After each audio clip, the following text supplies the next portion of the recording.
1919년에 만들어진 의거단체인데 요거 이제 연도 문제도 좀 잘 나와. 일단 이 의열단을 만든 단장은 김원봉 선생님이에요. 약산 김원봉 선생님. 이 김원봉 선생님이 의열단을 만들게 된 까닭은 어떻게 되냐면 3.1운동을 한번 목격을 했어. 3.1운동 때 전 국민이 뛰쳐나와서 하는 이 저항운동의 저항의식이 계속 지속됐으면 하는 바람이 있었던 거야. 그래서 3.1운동 직후에 바로 만든 거야. 신흥무관학교 졸업생 김원봉을 중심으로 한 17명의 청년들이. 엄연히 해외 땅인 만주 길림성 지역에서 만들어진 비밀결사 단체고요. 의열단의 뜻이 어떻게 되냐면 의로운 일을 맹렬히 행하는 단체라는 뜻이에요. 난 그냥 강의 다 할랜다 디테일하게. 자 봐봐. 자 일단은 이 의열단이 뭐 이제 목적이 뭐냐면 5폭파 7가살이야. 일제의 주요 기관 5종류를 폭파하자. 이게 목적이야. 조선총독부 동양처식 주식회사 각 지역에 있는 헌명 주재소 그다음에 경찰서 이런 것들이겠죠.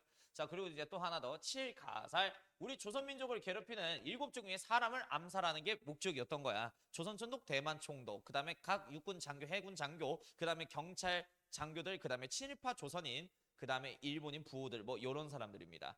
자 그러면 이분들이 폭탄 들고 폭탄 깔라고 의거 현장에 갔는데 이분들도 사람이니까 무섭지 않을까? 보통 의거 현장 가서 폭탄을 까게 되면 살아올 수 있는 확률이 거의 없잖아. 자 그래서 이분들이 이제 초심 같은 거 흐려졌을 때 다시 초심 같은 거 다질 수 있는 정신강령이라는 게 필요하단 말이야. 여기다 별표 쳐. 의열단 나오면 기본적인 일반고등학교 문제라면 정신강령을 주로 답이 되는 선지로 내요. 자, 이들의 정신강령은 신채호가 써준 조선혁명선언이라고 하는 강령서였어. 조선혁명선언. 조선혁명선언. 아, 미치겠다.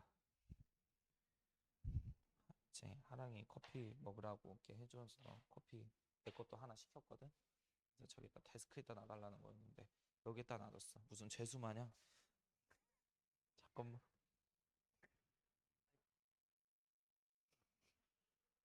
어허.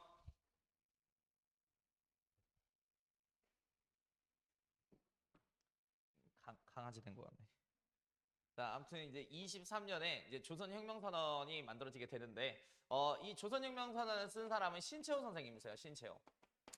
일단은 그 베이징에 계셨어. 신채호 선생님이. 글 무섭게 쓰기로 유명하신 분이야. 그래서 김원봉이 자기가 의열단이라는 조직을 만들려고 하는데 이 조직에 강령 하나 써주십시오. 신채호를 찾아가서 부탁을 해. 근데 신채호 선생님이 이 김원봉이라는 청년이 무슨 청년인지 알고 써줘야 될 거 아니냐. 그래서 네가 만들려는 조직의 목적이 무엇이냐라고 질문을 던져. 그러니까 김원봉이 이렇게 답을 해. 조선총독 암살하는 거요. 이렇게 얘기를 한단 말이야.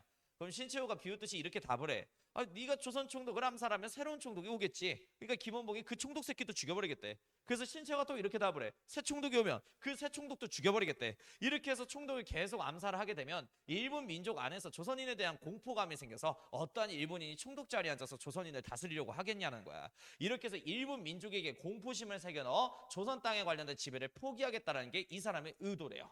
그래서 신채호는 그 임시정부 활동 시절에 외교 독립론자들한테 이제 스트레스로 완전 찌들어 있는 상태였거든.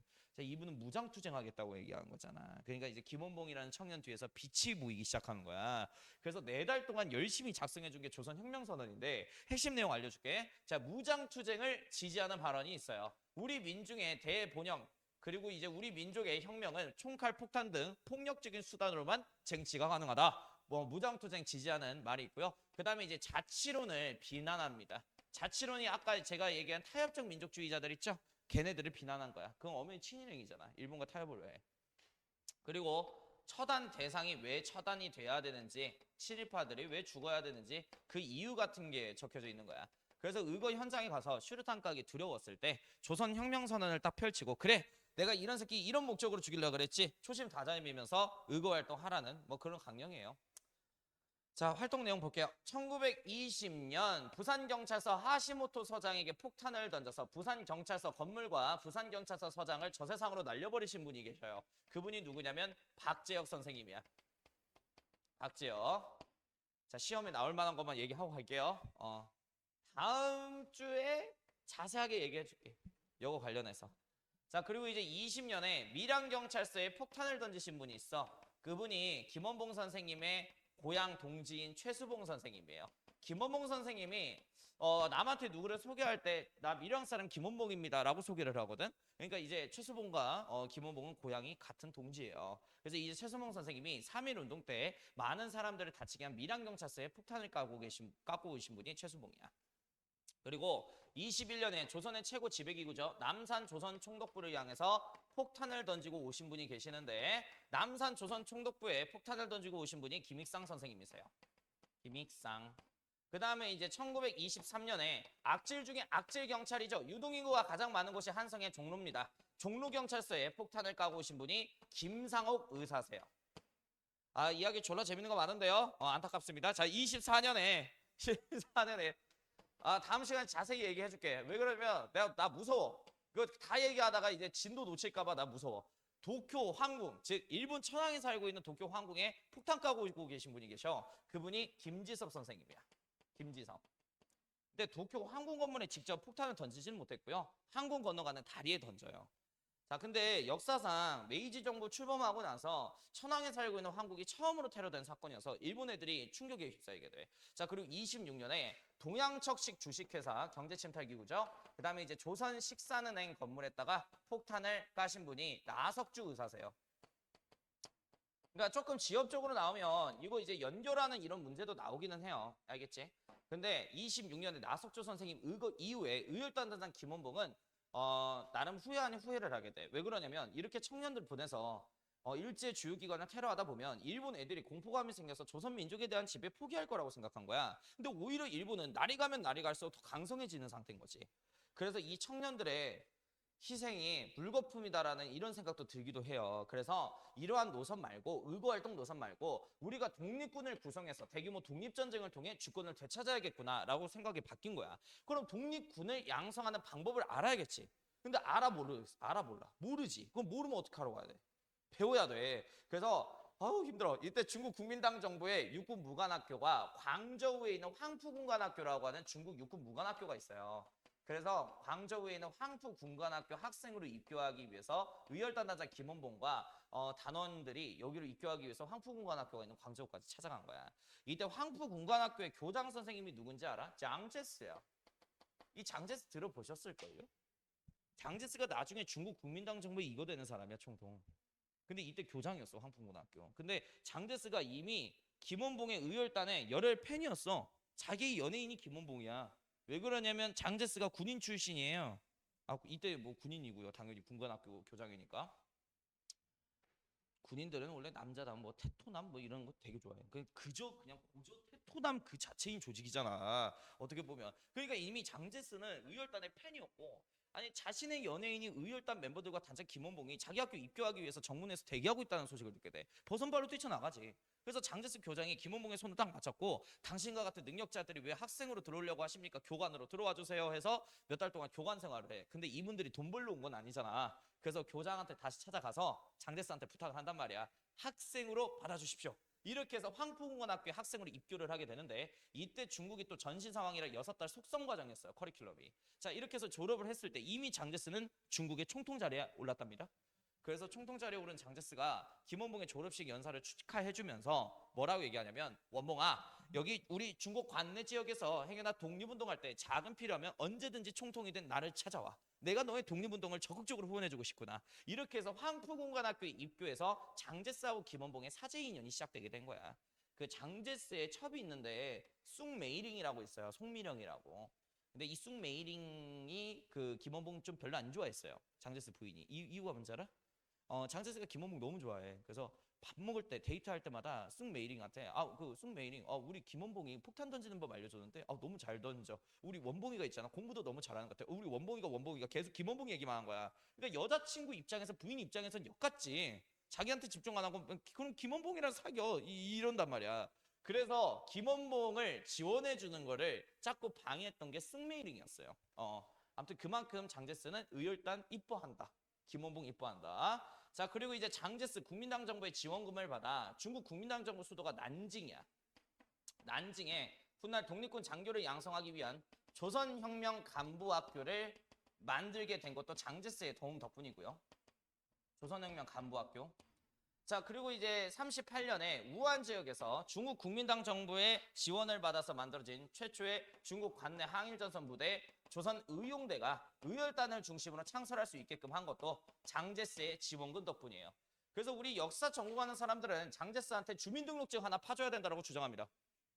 우리나라 독립에 어마무시한 영향을 끼친 사람이야.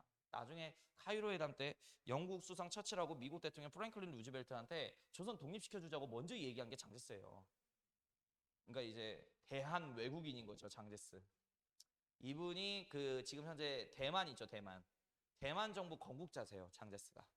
마오쩌둥한테 국공내전 밀려서 대만 섬에 가서 지금 현재 우리가 알고 있는 대만 정부 만드신 분이야. 원래 중국이 이거였어. 쩌둥이한테 밀려서 그렇지. 지금 이해는 되시죠? 그래. 잘했어. 다행이다. 자, 빨리 얘기할게. 강우규. 그 강우규 한번 사진 볼래? 나이가 좀 젊으신 분이야, 드신 분이야? 나이가 한참 드신 할아버지잖아. 독립운동하는데 나이가 중요할까? 중요해? 왜 그래? 폭탄 던지고 튀어야 되니까 중요해. 그러니까 노인들을 잘 안 껴줘. 독립운동 조직원들이. 그래서 노인들끼리 60살 이상의 노인들끼리 박은식을 중심으로 대한노인동맹단이라고 하는 의거 단체를 만든 거예요. 거기 소속 단원이 강욱이고 3대 총독이 누구였지? 사이토 마코토 총독이잖아. 이 사이토 총독이 경성령 취임식 마치고 나오는 길에 강욱이가 던진 폭탄에 되질 뻔했어요. 근데 되지진 않았어. 아무튼 이 사이토 총독에게 폭탄 던진 게 강우규야. 그 다음에 일본 도쿄에서 활동하고 있는 무정부주의자이자 사회주의 독립운동가 박열인데 이 박열은 그 히로히토가 황태자 시절에 결혼 시기를 했었어, 가을에. 그날 이제 폭탄을 던지기 위해서 의열단하고 연탁해서 폭탄을 매수하고 있었는데 아무튼간에 그 이전에 관동대 지진 사건에 대해서 설명을 해줬잖아요. 그 자경단 단원들이 막 나대고 다녀가지고 이제 박열이 그 폭탄 던지는 데는 실패합니다. 이것도 역시 재밌는 이야기 많은데요. 교과서 안 나와요. 근데 이거를 지금 내가 다 설명하고 있으면 박열만 내가 또 40분 또 설명하거든. 나 이런 식의 강의 별로 안 좋아해. 조명아. 얘 많이 알고 있으면 그거 있는 거 알아? 배설욕이라는 게 생겨. 배설욕. 다 알려주고 싶어 다. 조명아 얘기할게. 조명아.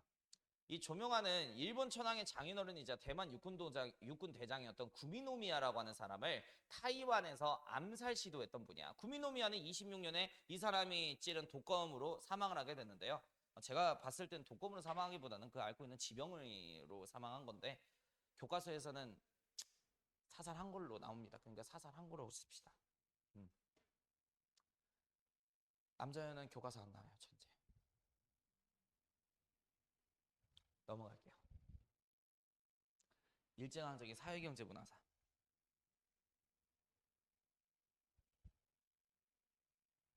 가베.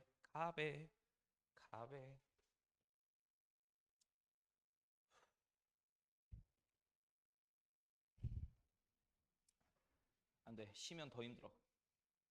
빨리 해야 돼.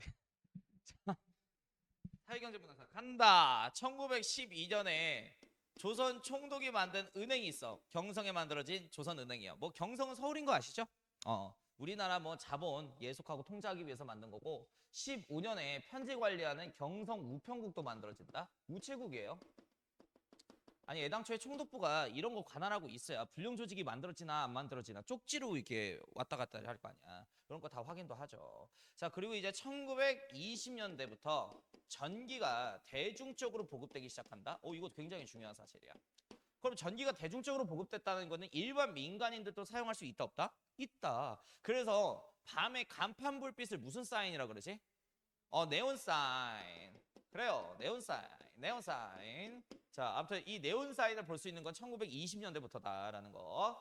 자, 그리고 이제 식민지 공업화 현상이 우리나라 땅에서 일제강점기 시절에 가속화되게 되는데, 자, 공업화가 무슨 뜻이야? 뭘 만드는 거야? 우리나라 지역에 공장 단지를 깔아 놓는 거라고. 그러면 식민지 공업화 현상은 몇 년대 이후? 해사령이 폐지된 20년대 이후. 그래서 20년대에는 주로 경성 방직 공장 및 경공업 같은 경공업 공장이 많이 되고 만들어지게 되고요. 30년대는 전쟁에 필요한 물적 자원을 우리나라에서 얻기 위해서 군수공장단지, 즉 무거운 중공업공업단지가 많이 깔렸다라는 게 특징이죠. 그러면 이런 경호업 단지 등 중공업 단지 등 도시에 깔리겠어? 아니면 농촌에 깔리겠어? 도시. 아니 너가 공장에서 물건 생산하는 생산자야. 그러면은 소비자랑 가까이 있는 게 좋아? 멀리 있는 게 좋아? 가까이. 뭐 소비자가 네 물건 훔치는 것도 아니잖아요. 파는 대상이 가까이 있어야지. 그지? 그래서 여기 선생님 여기 사부학당 학원도 저기 뭐야 건지산 주변에 있었잖아. 그지? 그때는 뭐 그 소문으로만 장사가 됐어요. 그러니까 여기 있으니까 상담 전화가 계속 와요. 진작 올 거야. 어? 그러니까 거기 있으면은 누구만 많아? 고라니, 멧돼지, 뭐 고양이, 뭐 이런 애들. 왜 그러면 간판이 있는데 이제 그 간판이 산을 보고 있잖아. 그냥 산에 있는 고라니, 멧돼지만 여기 사탐학원인데 이렇게 알아보죠. 자, 아무튼간에 그래요. 도시에 깔리는 거야. 그럼 봐봐. 도시에 일자리가 많이 창출됐다는 소리야, 이 말은. 그러면 농촌에 있는 인구는 다 어디로 쏠려? 도시. 자, 농촌에 있는 인구가 도시로 향해. 이거를 통합사회 시간에 무슨 화? 오, 그렇지. 그래서 식민지 도시화 현상으로 이어지게 되는 거야. 그럼 일제강점기 때 도시의 노동력이 많이 확보되니까 일제강점기 시대는 도시가 발전한 거야? 농촌이 발전한 거야? 도시가. 오케이, 좋아. 자, 그럼 대표적으로 어떤 도시가 발전했을까? 경성이야. 경성은 현재 서울이죠. 자, 일단 이 경성의 인구가 23년에는 23만 명 찍었어. 그런데 43년 되니까 93만 명까지 뛰어. 그러면은 이 20년 사이에 몇 배가량 증가한 거야, 인구가? 4배가량 증가한 거예요. 그만큼 식민지의 도시화 현상이 일제강점기 때 가속화됐던 거야. 이해됐지? 자, 그러면 경성이라고 하는 지역이 있다고 칩시다. 서울. 가봤어? 그럼 가봤으면 너의 현장 경험을 살려서 떠올려봐. 자, 한강 남쪽은 강남이라 그러는데요. 강남은 이때 당시 서울이 아니에요. 대한민국이 이승만 정권 이후에 이제 강남은 서울이고. 자, 그러면 어떤 천을 구점으로 강북으로 구분하냐? 청계천. 무슨 천? 청계천. 자, 청계천 북쪽을 뭐라 얘기하냐면 북촌이라 그래. 가봤지? 청계천. 북쪽에 뭐 있지?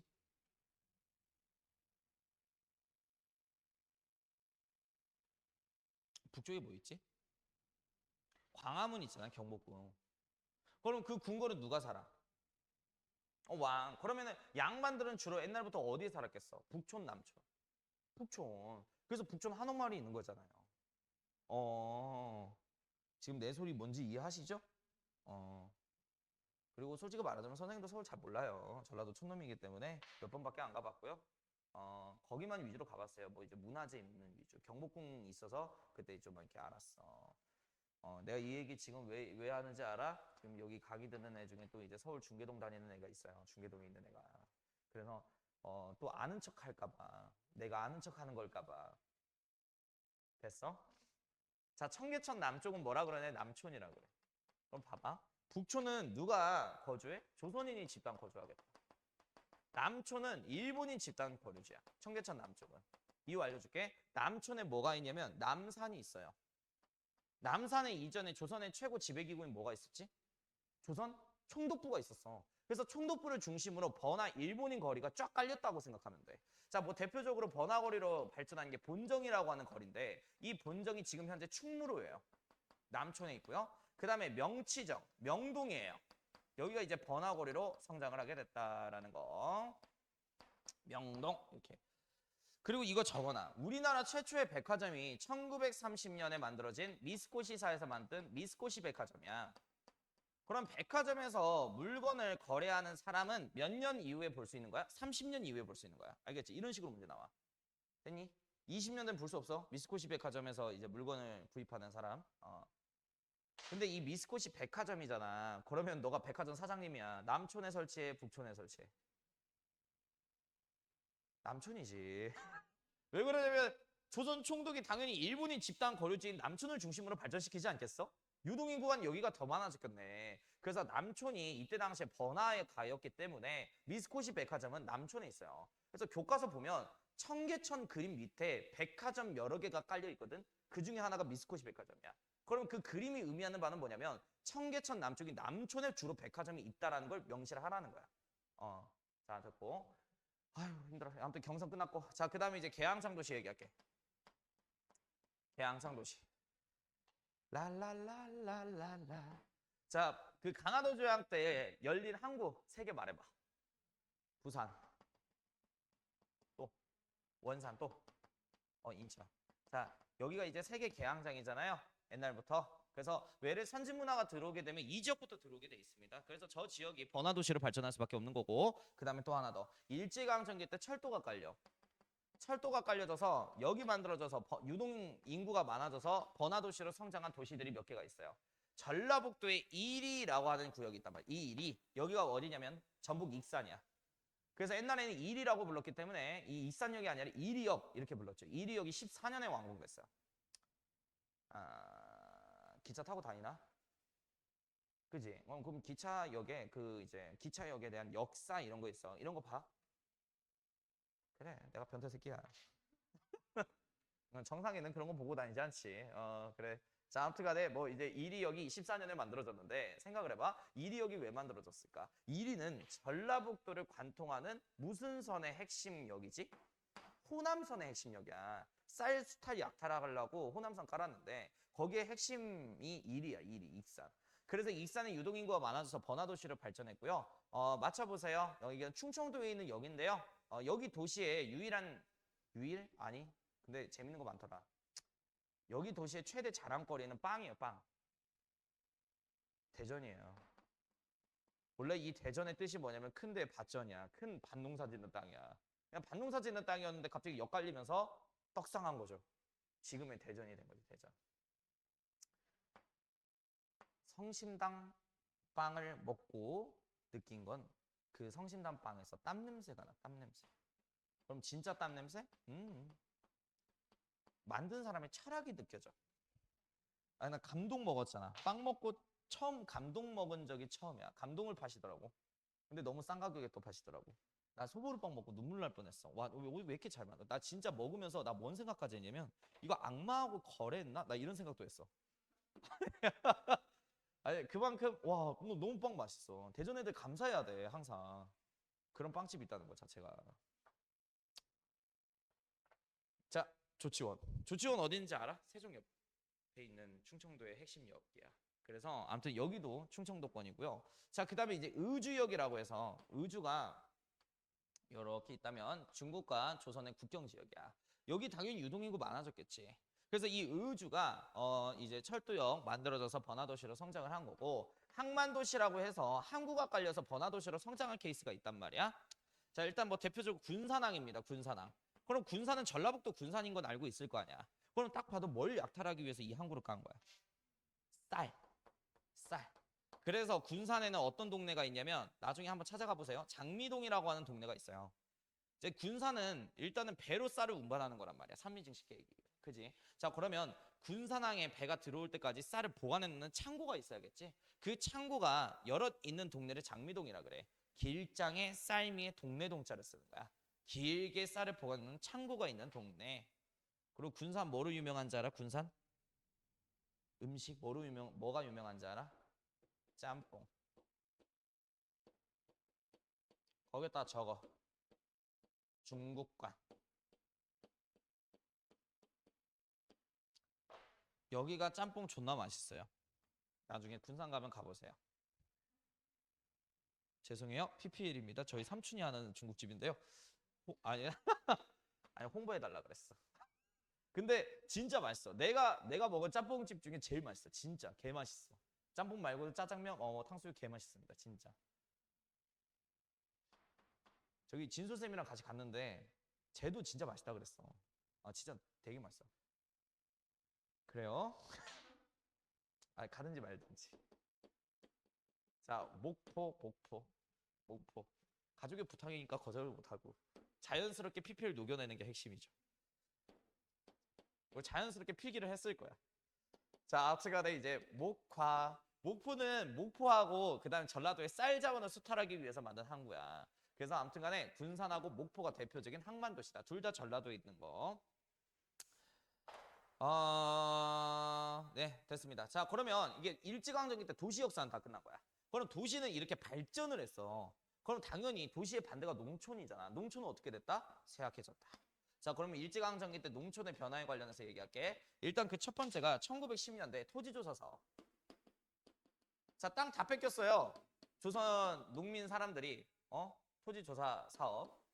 자, 그래서 땅을 뺏겼으니까 이것 때문에 자영농에서 뭐로 전락해? 소작농. 그리고 지주들의 이익을 챙겨주기 위해서 지주하고 소작농 사이에서 관습적으로 인정되고 있었던 어떤 권한을 없애죠? 지대만 납부하면은 그 땅에서 안 잘릴 수 있는 권한? 그래, 경작권. 그래서 이때 이제 경작권이 부정된 이래로 지주들이 슈퍼 갑질을 처하기 시작한다 그랬잖아. 이거를 다른 말로 뭐라 그런다 그랬지? 식민지 지주제. 그래서 그래프 문제가 이렇게 나온다고 친다면 10년부터 18년까지 해외 이주민이나 소작농 수가 증가하면은 기획 사건은 뭐다? 토지 조사 사업이다. 자, 그리고 이제 20년대 식민지 지주제 2 그게 뭐야? 산미 증식 계획이야. 산미 증식 계획 같은 경우도 마찬가지죠. 자, 이거를 하기 위해서 뭘 만들어? 수리 조합이라고 하는 조직 시설을 만들어. 말 그대로 수리시설을 증축하고 수리시설을 유지하기 위해서 만든 조직인데 여기에 조선 지역 농민들을 강제로 가입시킨 다음에 필요도 없는 거 막 해준 다음에 이 수리조합에서 발생하는 모든 비용을 다 자영농들한테 빚으로 첨가를 하지. 그럼 이 빚을 갚기 위해서 자영농이 땅을 팔아서 무슨 농민이 돼? 소작농. 그래서 식민지 지주제 정책 2가 뭐다? 산미증식 계획이다. 자, 이로 인해서 이제 이 두 개 사건으로 인해서 조선의 땅이 헐값으로 나오는 거야? 비싸게 나오는 거야? 헐값으로 나와. 그럼 친일 지주들이 이 땅 다 사서 대지주로 성장했겠네요. 그리고 새롭게 이사한 일본인 지주들이 이 땅 다 사서 조선에서 대지주로 성장했겠네. 그러니까 식민지 지주제 정책이죠. 지주는 이익을 보지만 대다수의 일반 농민들은 가난해서 통치하기가 쉬운 상태가 되니까. 그러니까 20년대부터 이거에 대한 불만에 소작쟁이 사건이 계속 벌어진다 그랬잖아. 자, 우리 한번 이거 잡자. 20년대 소작쟁이는 목적이 뭐야? 생존권 투쟁이었어. 지주들이 하도 못 살게 구니까 아우 씨발 나 그만 좀 못 살게 굴어. 생존권 투쟁이 목적이었는데 30년대에는 사회주의자들의 선동활동에 의해서 뭐로 바뀐다? 항일운동으로 바뀐다라고 제가 설명을 해드렸죠. 자, 그러니까 일단 소작쟁이가 너무 많이 발생하다 보니까 소작쟁이를 좀 줄이고자 농촌 진흥화 운동이라는 것을 32년부터 전개하게 돼. 농촌 진흥화 운동은 조선 총독이 그 춘궁을 퇴치하재요. 춘궁 퇴치가 뭐야? 봄에 빈궁한 조선인들의 문화를 없애자라는 거지. 그래서 집집별로 뭘 작성해라? 가계부를 작성해서 지출을 줄이고 열심히 저축해라. 그러면 이 농촌에서 하는 저축 캠페인은 왜 하는 걸까? 부자 만들어 주려고? 군량미 확보가 목적이었고요. 만주사변 이후에. 그리고 애당초에 이렇게 저축 운동을 해야 봄에 먹을 게 있는 소작농들이 밥 달라고 안 뛰쳐나올 거라고 생각했던 거야. 근데 이거를 20년대 했으면 조금 효과는 봤을 거라고. 근데 30년대 이미 소작쟁이 목적이 뭐로 바뀌게 됐어? 항일운동. 그러니까 효과가 있어 없어? 없었다. 자, 그리고 이제 이걸로도 효과를 못 보니까 조선 총독은 조선 농지령이라고 하는 것을 선언하게 돼. 34년에. 자, 이거 이전에 토지조사 사업하게 되면서 지주들의 이익 올려주려고 경작권 부정한 것 때문에 생계 유지가 안정적으로 힘든 소작농들이 뛰쳐나오는 건가? 라는 생각에 장문에 따라서 최소 3년, 최대 7년까지 다시 경작권을 인정해주는 쪽으로 간 거야. 그리고 지주 따까리를 마름이라 그러잖아. 이 마름의 깡패 짓거리가 너무 하도 심하다라고 생각을 해서 경찰을 풀어서 마름들의 횡포를 단속하겠다라고 약속을 하는데 효과가 있었을까요? 없었다. 왜? 이미 항일운동으로 변절됐기 때문에 먹고 사는 게 해결돼도 꺼져. 니네 일본 제국이 사라질 때까지 우리는 계속 투쟁할 거야. 효과는 미미했다. 이렇게 보시면 될 것 같아요. 자, 그 다음에 일제강점기의 의식주 문화 들어가도록 하겠습니다. 아유 씨발 힘들어. 근데 나도 이제 한국사 강의하면서 난 안 보고 강의하잖아. PPT 안 찍어놓고. 매번 느끼는 건데 내가 이걸 어떻게 다 외우고 다닐까? 보면 나오는 속도가 머리에서 나오는 속도는 아니죠. 몸에서 나오는 속도예요. 이거예요. 이거예요. 이거. 그러니까 언제까지 반복해야 되냐면 그러니까 이 속도가 나올 때까지 반복해야 돼. 너 잘 들어. 너 나중에 수능 볼 때 이렇게 해야 돼. 그러니까 이 상태까지 돼야 막 응용이 가능한 상태인 거야. 뭔 소리인지 알겠지? 그래서 솔직히 저는 이 상태 될 때까지 문제 안 풀었으면 좋겠어요. 사회탐구 진짜로. 근데 원래 그 과학도 수학도 다 똑같이 말하셔. 정승재도 똑같이 말하시거든. 개념 이렇게 완전 몸에 익고 다 설명 가능할 때까지 하지 마라. 왜 그러면 그 어느 정도 설명 가능하면 2, 3점은 그냥 풀려. 4점은 물론 시간이 필요하겠지. 근데 그게 수학의 매력 아니겠어? 막히고 어떻게 해야지 사고하는 거? 근데 이제 애들은 그냥 이제 바로 개념 딱 보자마자 그냥 외우는 것도 아니고 읽고 바로 문제 가니까 점수가 안 나오는 거지. 그지? 자, 일단은 이제 의복 얘기할게. 헛소리 그만하고. 근데 이제 선생님 때는 이러지 않았어. 학생들이. 근데 그 요즘엔 그 자본주의 빈부격차 문제가 우리나라에서 심각하게 벌어지고 있는 건 아시고 계시죠? 너무 잘 사는 애들은 너무 계속 잘 살고 못 사는 애들은 계속 못 살잖아. 사다리가 많이 끊겨졌잖아. 근데 교육도 마찬가지야. 선생님 때는 그래도 다수가 그렇게 멍청하다고 생각은 안 들었어. 근데 이 발언하면 또 아니야. 근데 사실인데 뭐. 그러니까 지금 네 세대는 소수만 공부를 할 수 있고 다수가 공부를 할 수 없는 상태야. 근데 막 학부모님들은 자식을 바라보지 않고 그냥 애 성적만 보는 거지. 그래갖고 막 이렇게 보내 학원 같은데. 근데 애가 이제 그 지식을 수용할 수 있는 지혜가 없는데 어떻게 지식을 수용하냐고. 돈만 낭비하는 거지. 어? 그 애들이 글을 못 읽어요. 글을. 한글은 아는데 글을 못 읽어. 아유, 됐어. 일제강점기부터 역사학자들이 현대라고 해. 현대를 영어로 하면 모던이야. 1910년대, 20년대 출생한 이 세대를 모던 보이 세대라 그래. 그래서 그럼 여자는 모던, 열. 자, 아무튼 이건 다 일제강점기 세대를 칭하는 말이야. 그러면 이전에 이분들은 조선의 뭐 전통적인 가치관 이런 게 있겠어? 없단 말이야. 그래서 이분들의 특징은 뭐냐면 서양 의복을 입고 다녀. 양복 같은 걸 말하는 거죠. 중절모나 맥꽃모자 이런 거. 그리고 모던 걸은 특히나 이제 단발, 머리, 그 다음에 짧은 스커트 치마 이런 거. 이런 게 나올까요? 나는 안 나올 거라고 봐. 근데 뭐가 나오냐면 이 남자들한테 40년부터 국민복령이라고 해가지고 강제로 한국 신민복을 입히게 해. 거기 한 장 넘겨보면은 국방색의 촌스러운 색깔의 옷 하나가 있는데요. 그거 언제든지 조선 청년들을 징병과 징용하려고 입혀놓은 거예요. 찾았어? 아, 할 수 있어. 찾아봐. 보이지? 그리고 그 옆에 몸빼 바지 알죠? 이 몸빼 바지가 그 여자정신 근로령에 의해서 여자들한테 강제 의무 착용화됐던 바지예요. 그러니까 이제 여자정신 근로령은 뭐야? 여자들을 노동자로 착출하기 위해서 언제 어든지 빨리 이렇게 착출해야 될 거 아니야? 평상시 몸빼 바지를 착용 의무화 시켜버린 거야. 근데 조선의 여자들이 막 몸빼 바지에다가 이렇게 십자수 이렇게 박아놓고 막 이제 무궁화, 장미 이렇게 딱 새겨놓고 종로에서 패션쇼 하니까 일본인 여자들이 저 바지 몸이 나도 사서 입어야겠다 해서 대유행인데 몸빼 바지 입는 게. 근데 이게 총독이 원하는 의도야? 아니 왜 다 몸빼 바지 쳐 입고 다니냐고. 어? 조선 여자들을 노동자로 착취. 그래서 막 이제 몸빼 바지에 십자수 넣기 금지 법안 막 이런 거 만들어지고 막 그랬었어요. 44년에. 자, 그리고 이제 그러니까 보면은 학생들이 교복을 받으면 막 줄여 입는 게 그게 이상한 게 아니라니까. 이게 우리나라의 민족성이라는 거야. 옷을 가만히 못 냅둬요. 자, 그리고 이제 그 서양 음식 있잖아. 개화기 때 들어온 서양 음식 뭐 가베, 그러니까 커피, 케이크, 와플. 그다음에 중국 음식 짜장면, 만두, 호떡, 그리고 이제 뭐 일본 음식 돈가스, 어묵 뭐 이런 게 다 대중화된 거야. 그러니까 그때는 처음 들어와서 비쌌어. 근데 이때는 가격이 많이 낮아진 거야. 일제강점기 때. 그래서 민간인들도 섭취 가능한 거고 식은 그래서 안 중요하고 주거지가 제일 중요해.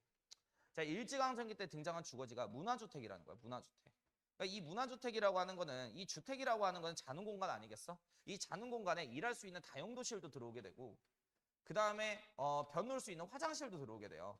옛날에 조선시대 화장실이 안에 있을 수가 없죠. 푸세식인데요. 부더기하고 똥하고 동침하겠다는 소리잖아. 그러니까 뒷간이라 그러지. 집 뒤에 있었는데 이제는 안에 들어왔어요. 이제 수세식 변기가 등장했다는 소리예요. 문화주택 이꼴 아파트 이렇게 생각하면 좋고 그 다음에 우리나라 전통 건축 양식이 한옥이잖아. 그래서 우리나라 한옥 건축 양식에 서양 유리창이 들어와. 합친 거를 개량 한옥이라 그래. 자, 요거에다 별표. 이 두 개는 많이 잘 안 나오는데 이게 많이 나와. 토막집. 토막집이 모여있는 곳을 토막촌이라 그러는데 잘 봐봐. 자, 이게 어디에서 볼 수 있는 문화인가 이거를 이제 구분하는 게 포인트인데 이 토막집은 이거야. 도시가 이때 당시에 집값이 높겠어? 농촌이 집값이 높겠어? 도시겠지. 그러니까 많은 인구들이 다 도시로 들어가다 보니까 도시의 집값이 엄청 높단 말이야. 그러면 많이 이렇게 도시에 취업하려고 모였는데 이 많은 청년들이 집이 있겠어? 없어. 그래서 한강대교 같은데 다리 밑에 천막집 지어놓고 사는 걸 토막집이라고 해. 아, 그럼 여기가 뭐야? 도시의 슬럼가 주택이야. 그러니까 이거는 지금 농촌이 아니라 어디에서 볼 수 있는 주택인 거야? 도시. 아, 농촌은 집값 싸니까 농촌은 집 사서 들어가면 되죠. 도시야. 이거는 선제 학상 학교 선생님들 어떻게 내냐면 토막집은 농촌에서 볼 수 있는 집이다. 뭐 이렇게. 도시야, 도시. 좀만 머리 굴리면은 안 틀리는 문제예요. 여기까지 해서 일제강점기 사회경제문화사 끝났어요. 잠깐만.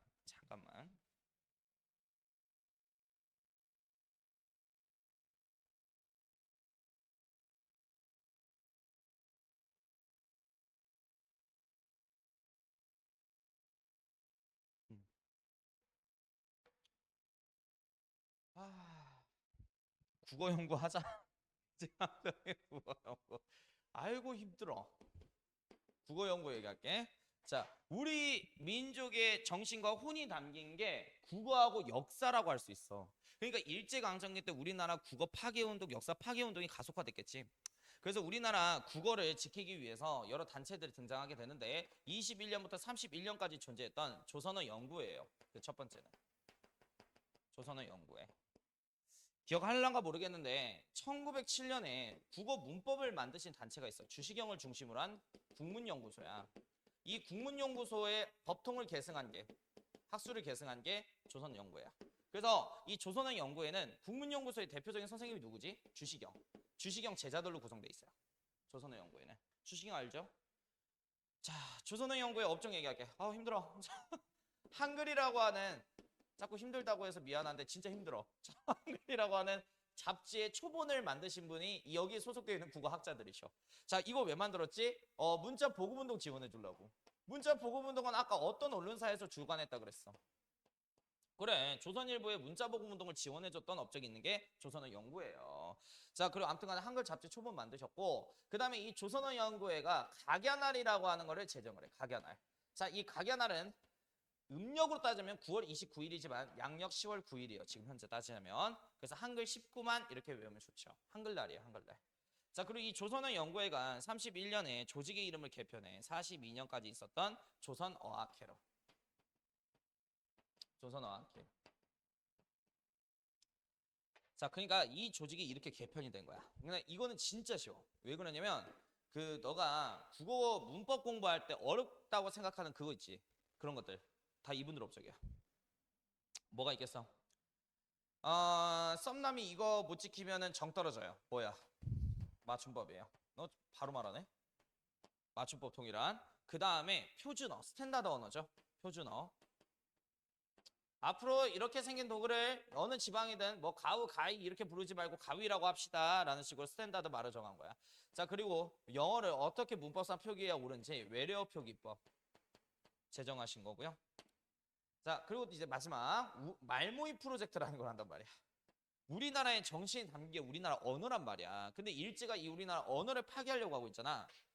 그래서 말 그대로 전국에 있는 우리나라 언어, 말을 모은다고 해서 이걸 말모의 프로젝트라고 얘기를 해. 그래서 뭘 만들려고 했냐면 우리말 큰 사전. 우리말 큰 사전. 그래서 이거를 이제 집필 시작 들어간 건데 문제는 뭐냐면 그 조선어학회 사건을 다룬 영화가 있어요. 말모이라고. 봤어? 그걸 보면 헌책방으로 위장해서 이제 국어 연구하고 계시거든. 각 지역 대표자들한테 쪽지로 그 여러 지방의 언어를 받는단 말이야. 그 원고를 그 헌책방 지하실에 차곡차곡 쌓아놓고 있었어. 근데 이분들이 강연회 같은 거를 막 돌아다니면서 해.